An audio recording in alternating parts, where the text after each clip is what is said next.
ओम शांति। आज 9 जनवरी 2025 की साकार मधुर महावाक्य है। आज सतगुरुवार है, तो सतगुरुवार की आप सबों को बहुत बहुत बधाई। आज वरदानी दिवस पर सतगुरु बाबा ने बहुत ही अच्छा वरदान दिया है, तो आज पूरा दिन अनुभव करेंगे कि बाबा का वरद हस्त हमारे सिर पर है। तो आज की मधुर महावाक्य में बाबा बोले, मीठे बच्चे, तुम्हें विकर्मों की सज़ा से मुक्त होने का पुरुषार्थ करना है। तुम्हें विकर्मों की सज़ा से मुक्त होने का पुरुषार्थ करना है। इस अंतिम जन्म में सब हिसाब किताब चुकतू कर पावन बनना है। तुम्हें विकर्मों की सज़ा से मुक्त होने का पुरुषार्थ करना है। इस अंतिम जन्म में सब हिसाब किताब चुकतू कर पावन बनना है। प्रश्न है, धोखेबाज माया कौन सी प्रतिज्ञा तोड़वाने की कोशिश करती है? ध्यान से सुने।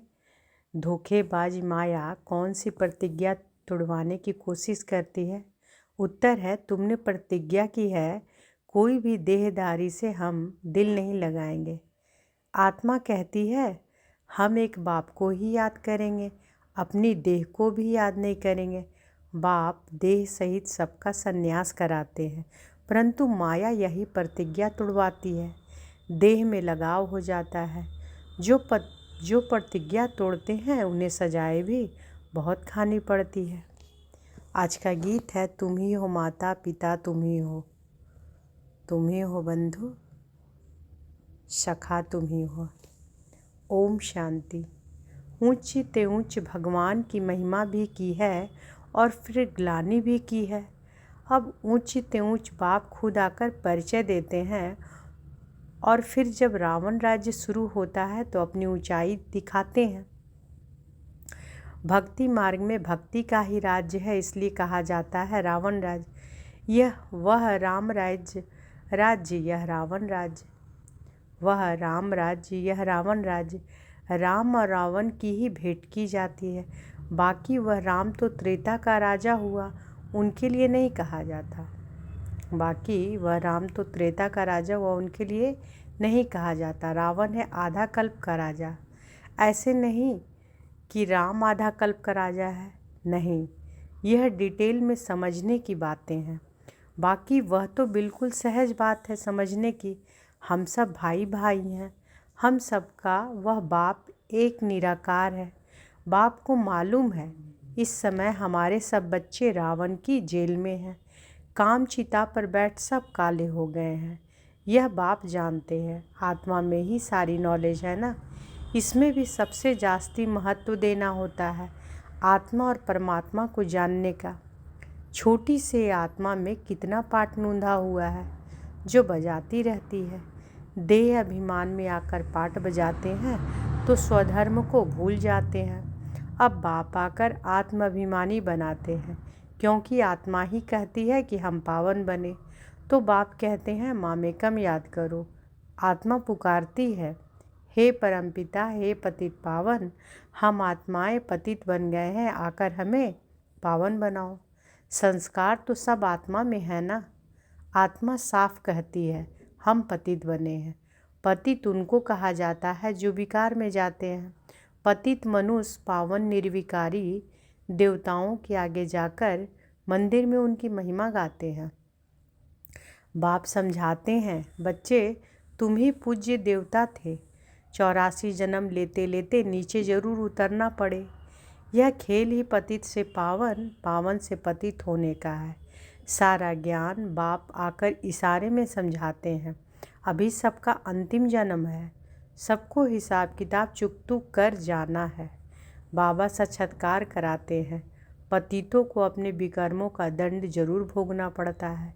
पिछाड़ी का कोई जन्म देकर ही सजा देंगे। पिछाड़ी का कोई जन्म देकर ही सजा देंगे। मनुष्य तन में ही सजा खाएंगे, इसलिए शरीर जरूर धारण करना पड़ता है। आत्मा फील करती है हम सजा भोग रहे हैं, जैसे काशी कलवट खाने समय दंड भोगते हैं। किए हुए पापों का साक्षात्कार होता है, तब तो कहते हैं कि क्षमा करो भगवान, हम फिर ऐसा नहीं करेंगे। यह सब साक्षात्कार में ही क्षमा मांगते हैं, फील करते हैं, दुख भोगते हैं। सबसे जास्ती महत्व है आत्मा और परमात्मा का।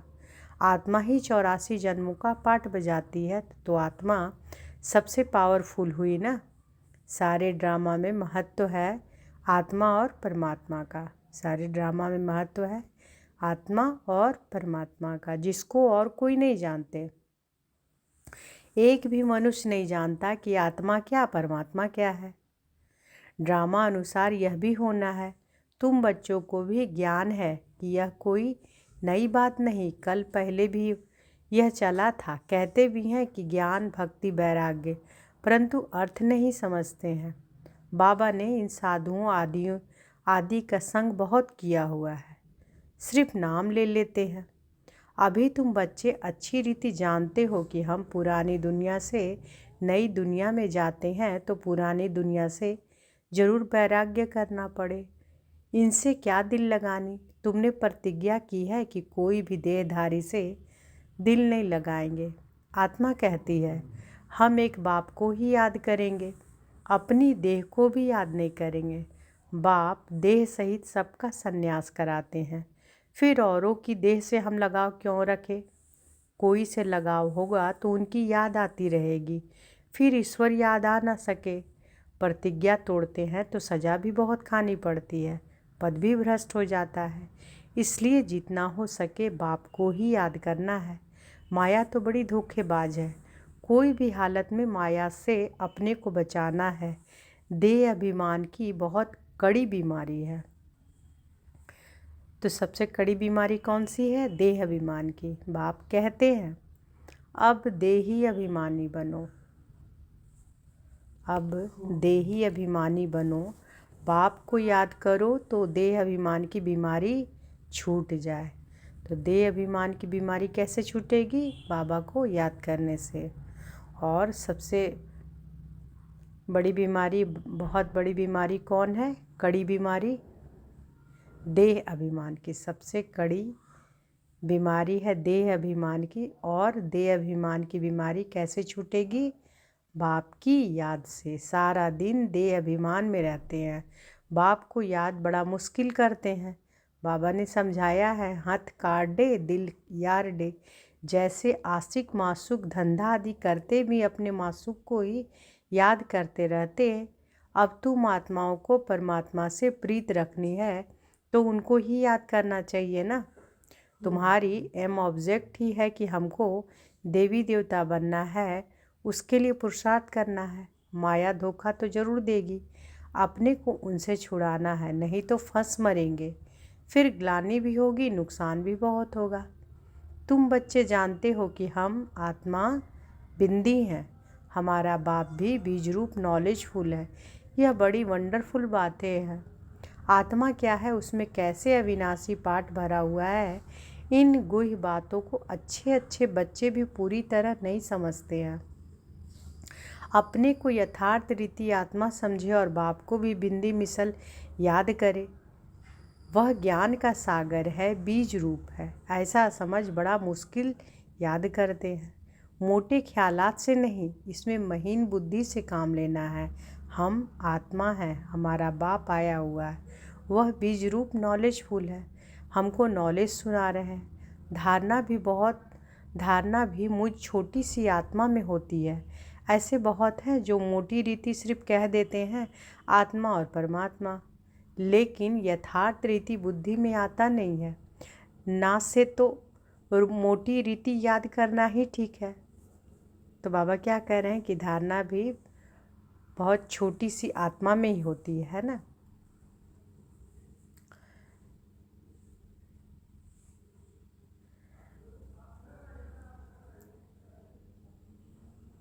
एक बार ध्यान से सुनिए। बाबा कहते हैं कि तुम बच्चे जानते हो कि हम आत्मा बिंदी हैं, हमारा बाप भी बीज रूप नॉलेजफुल है। यह बड़ी वंडरफुल बातें हैं। आत्मा क्या है, उसमें कैसे अविनाशी पाठ भरा हुआ है, इन गुह्य बातों को अच्छे अच्छे बच्चे भी पूरी तरह नहीं समझते हैं। अपने को यथार्थ रीति आत्मा समझे और बाप को भी बिंदी मिसल समझ याद करे। वह ज्ञान का सागर है, बीज रूप है, ऐसा समझ बड़ा मुश्किल याद करते हैं। मोटे ख्यालात से नहीं, इसमें महीन बुद्धि से काम लेना होता है। हम आत्मा हैं, हमारा बाप आया हुआ है, वह बीज रूप नॉलेजफुल है, हमको नॉलेज सुना रहे हैं। धारणा भी मुझ छोटी सी आत्मा में होती है। ऐसे बहुत हैं जो मोटी रीति सिर्फ कह देते हैं आत्मा और परमात्मा, लेकिन यथार्थ रीति बुद्धि में आता नहीं है। ना से तो मोटी रीति याद करना भी ठीक है, परंतु वह यथार्थ याद जास्ती फलदायक है। वह इतना उच्च पद पा नहीं सकेंगे, इसमें बड़ी मेहनत है। मैं आत्मा छोटी सी बिंदु हूँ, बाबा भी इतनी छोटी सी बिंदु है, उनमें सारा ज्ञान है। यह भी यहाँ तुम बैठे हो तो कुछ बुद्धि में आता है, लेकिन चलते फिरते वह चिंतन रहे, सो नहीं, भूल जाते हैं। सारा दिन वही चिंतन रहे, यह है सच्ची सच्ची याद। तो सच्ची सच्ची याद क्या है? कैसे याद करना है बाबा को कि मैं आत्मा छोटी सी बिंदु और बाबा भी छोटी सी बिंदु है, इसमें ही सारा ज्ञान है। तो बाबा कहते चलते फिरते यह चिंतन रहे, लेकिन भूल जाते हैं। सारा दिन यही चिंतन अगर रहे तो यह है सच्ची सच्ची याद। कोई सच बताते नहीं है कि हम कैसे याद करते हैं। चाट भल भेजते हैं, परंतु यह नहीं लिखते कि ऐसे अपने को बिंदी समझ और बाप को भी बिंदी समझ याद करता हूँ। सच्चाई से पूरा लिखते नहीं हैं। भल बहुत अच्छी मुरली चलाते हैं, परंतु योग बहुत कम है, देह अभिमान बहुत है। इस गुप्त बात को पूरा समझते नहीं, सिमरन नहीं करते हैं। याद से ही पावन बनना है, पहले तो कर्मातीत अवस्था चाहिए ना। तो बाबा क्या कह रहे कि बाबा जिस रूप में है, मैं आत्मा जिस रूप में हूँ, इस तरह से बाबा को याद करना है ना। तो बाबा कहते हैं कि पहले तो कर्मातीत अवस्था चाहिए ना, वहीं उच्च पद पा सकेंगे। बाकी मुरली बजाने वाले तो ढेर हैं, लेकिन बाबा जानते हैं कि योग में रह नहीं सकते। विश्व का मालिक बनना कोई मासी का घर थोड़े ही है। वह अल्पकाल के मर्तबे पाने के लिए भी कितना पढ़ते हैं। सोर्स ऑफ इनकम अब हुई है, आगे थोड़े ही बैरिस्टर आदि इतना कमाते थे, अभी कितने कमाई हो गई है। बच्चों को अपने कल्याण के लिए एक तो अपने को आत्मा समझ यथार्थ रीति बाप को याद करना है, और त्रिमूर्ति शिव का परिचय औरों को भी देना है। सिर्फ शिव कहने से समझेंगे नहीं, त्रिमूर्ति तो जरूर चाहिए। मुख्य है ही दो चित्र, त्रिमूर्ति और झाड़। सीढ़ी से भी झाड़ में जास्ती नॉलेज है। यह चित्र तो सबके पास होने चाहिए। एक तरफ त्रिमूर्ति गोला, दूसरी तरफ झाड़। यह पांडव सेना का फ्लैग झंडा होना चाहिए। ड्रामा और झाड़ की नॉलेज भी बाप देते हैं। लक्ष्मी नारायण विष्णु आदि कौन है, यह कोई समझते नहीं। महालक्ष्मी की पूजा करते हैं, समझते हैं लक्ष्मी आएगी। अब लक्ष्मी को धन कहाँ से आएगा? 4 भुजा वाले 8 भुजा वाले कितने चित्र बना दिए हैं, समझते कुछ भी नहीं। 8-10 भुजा वाला कोई मनुष्य तो होता नहीं, जिसको जो आया सो बनाया, बस चल पड़ा। कोई ने मत दी कि हनुमान की पूजा करो, बस चल पड़ा। दिखाते हैं संजीवनी बूटी ले आया, उसका भी अर्थ तुम बच्चे समझते हो। संजीवनी बूटी तो है मन मना भव। संजीवनी बूटी क्या है? मन मना भव। विचार किया जाता है जब तक ब्राह्मण न बने, बाप का परिचय न मिले, तब तक वर्थ नॉट ए पैनी है। मर्तबे का मनुष्यों को कितना अभिमान है, उन्हों को तो समझाने में बड़ी मुश्किलात है। राजाई स्थापन करने में कितनी मेहनत लगती है। वह है बाहुबल या है योग बल। यह बातें शास्त्रों में तो है नहीं। वास्तव में तुम कोई शास्त्र आदि रेफर नहीं कर सकते हो। अगर तुमको कहते हैं कि तुम शास्त्रों को मानते हो, बोलो हाँ, यह तो सब भक्ति मार्ग के हैं, अभी हम ज्ञान मार्ग पर चल रहे हैं। तो बाबा क्या कह रहे हैं कि अगर कोई पूछे कि आप शास्त्र को नहीं मानते हो क्या, तो क्या बोलना है कि हाँ, यह तो सब भक्ति मार्ग के हैं, अभी हम ज्ञान मार्ग पर चल रहे हैं। ज्ञान देने वाले, ज्ञान का सागर एक ही बाप है, इनको रूहानी ज्ञान कहा जाता है। रूह बैठ रूहों को ज्ञान देते हैं, वह मनुष्य को देते हैं। मनुष्य कभी स्पिरिचुअल नॉलेज दे न सकें। ज्ञान का सागर, पतित पावन, लिबरेटर, सदगति दाता एक ही बाप है। तो बाबा क्या कह रहे हैं कि रूह बैठ रूहों को ज्ञान देते हैं, वह मनुष्य मनुष्य को देते हैं। मनुष्य कभी स्पिरिचुअल नॉलेज दे न सके।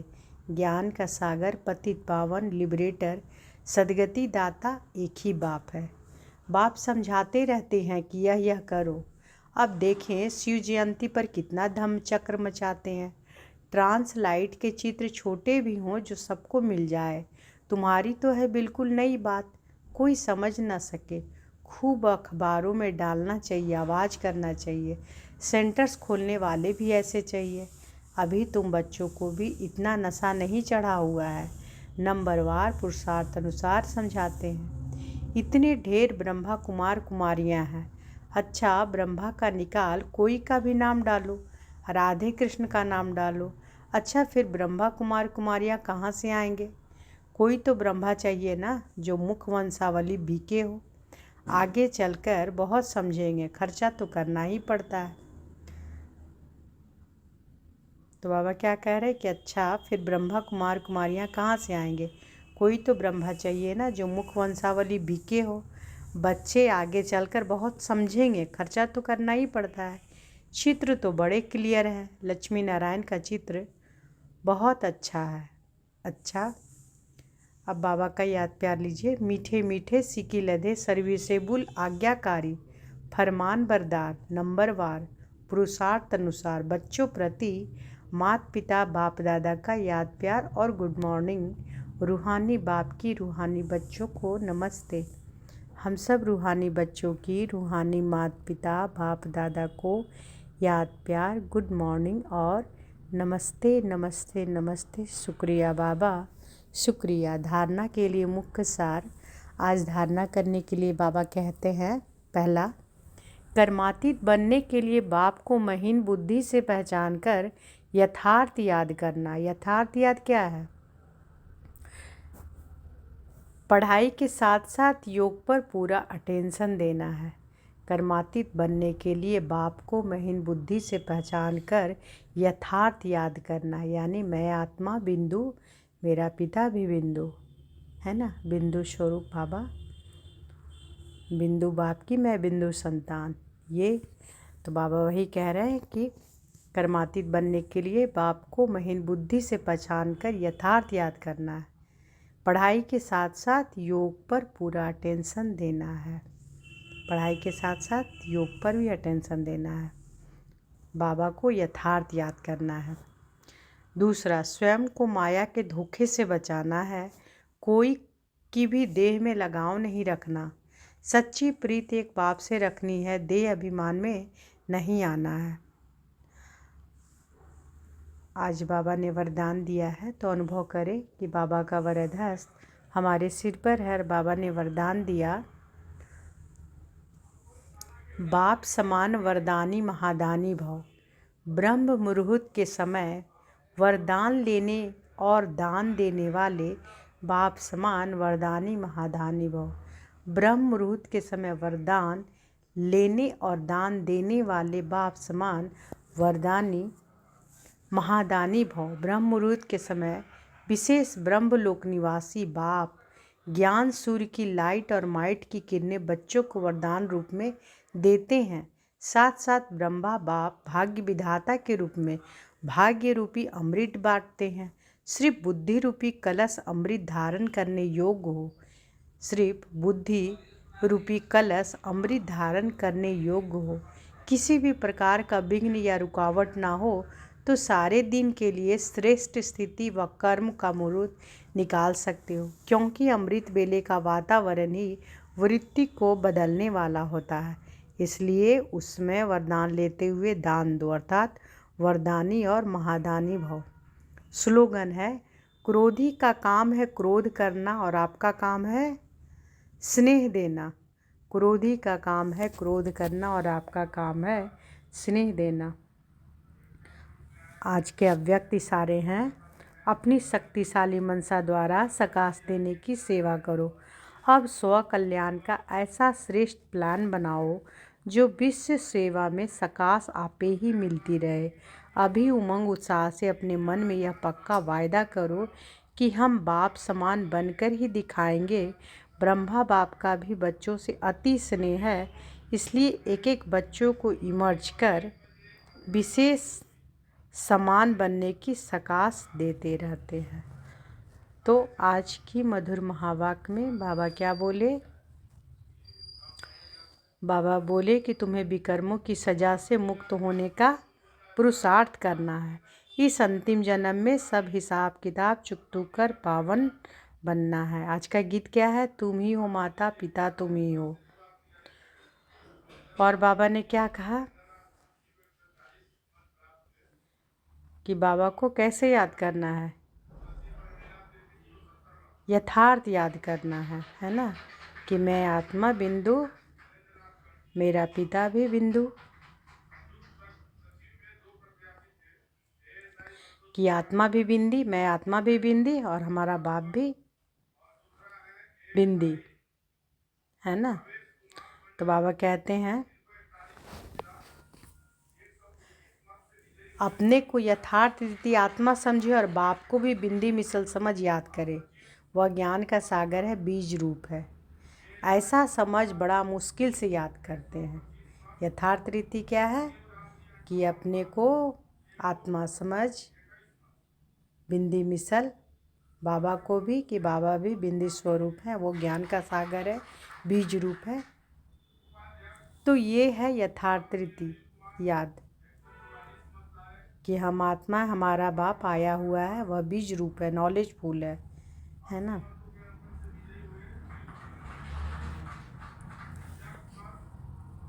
बाबा कहते हैं कि ये वह यथार्थ याद जास्ती फलदायक है ना। बाबा कहते हैं यथार्थ रीति बुद्धि में आता नहीं है ना, से तो मोटी रीति याद करना भी ठीक है। अगर उस तरह से भी नहीं तो मोटी रीति से याद करना भी ठीक है, परंतु वह यथार्थ याद जास्ती फलदायक है। बाबा जो जिस रूप में है और जो हम हैं, जिस तरह से कि मैं आत्मा बिंदी, मेरा पिता भी बिंदी, अगर इस रूप में याद करते हैं तो जास्ती फलदायक है। ये यथार्थ याद हुआ।